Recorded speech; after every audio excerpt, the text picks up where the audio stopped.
Face to face, what will it be? When with rapture I behold Him, Jesus Christ, who died for me. Face to face I shall behold Him, far beyond the starry sky. Face to face in all His glory, I shall see Him by and by. Only faintly now I see Him, with the darkening veil between.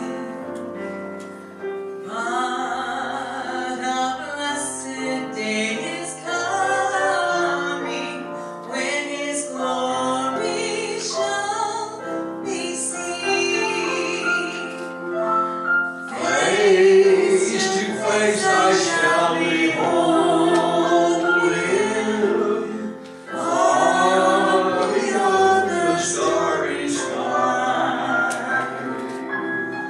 Face to face in all His glory, I shall see Him by and by. Watch rejoicing in His presence, when our banished grief and pain, when the crooked ways are straightened, and the darkness shall be plain. Face to face I shall behold Him, far beyond the starry sky. Face to face in all His glory, I shall see Him by and by. Face to face, oh blissful moment. Face to face, to see and know. Face to face with my Redeemer, Jesus Christ, who loves me so. Face to face I shall behold Him, far beyond the starry sky. Face to face in all His glory,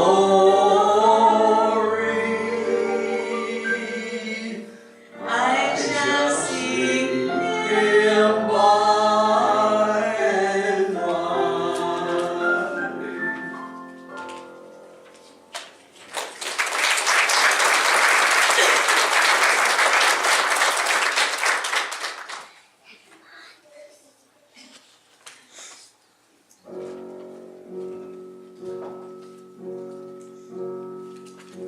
the city was Jerusalem.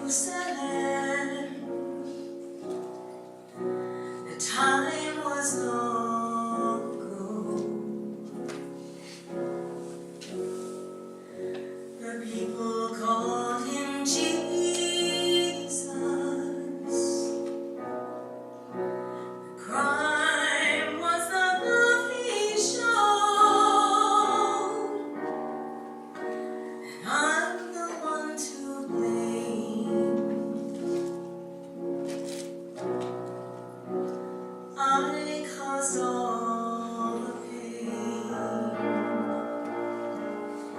He gave Himself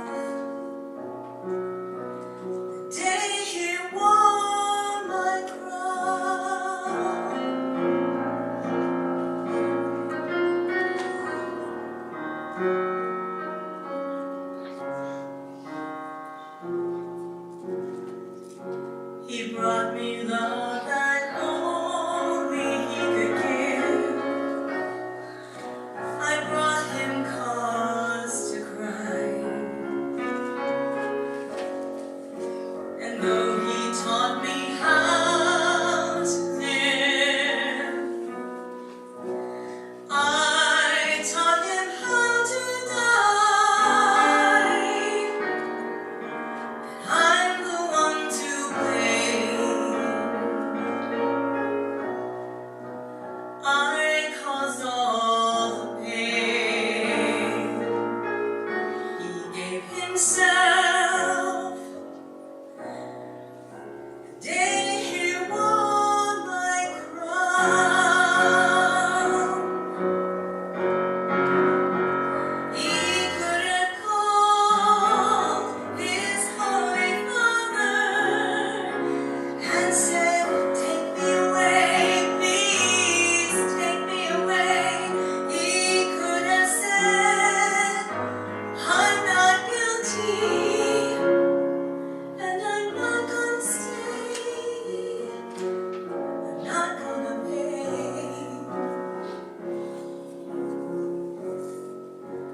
But he walked right through the gate, then on up the hill. And as he fell beneath the weight, he cried, "Father, not my will. I'm the one to blame. I caused all the pain." He gave himself the day he won my crown.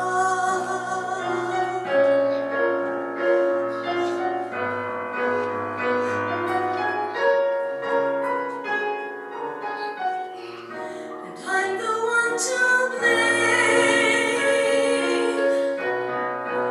I caused all the pain.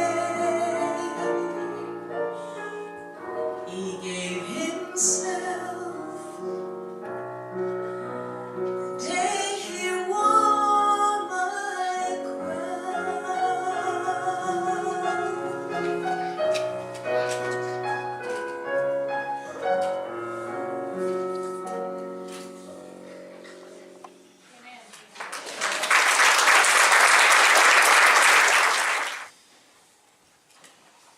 Today's sermon, we're looking in the 5th chapter of Ephesians, 15 through 20.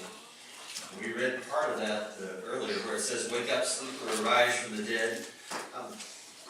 The problem with mornings is they come so early. They truly do. And it's hard. Julie saw a post on Facebook here a while back that it featured 2 beds. There's an old rickety with just wooden slats in it. Looks like a torture chamber thing. It just looks hard. And that one was labeled the bed I went to sleep on. And then on the right, there's this feathery, fluffy bed with just all sorts of comforters and comfortable, this most comfortable place you can imagine.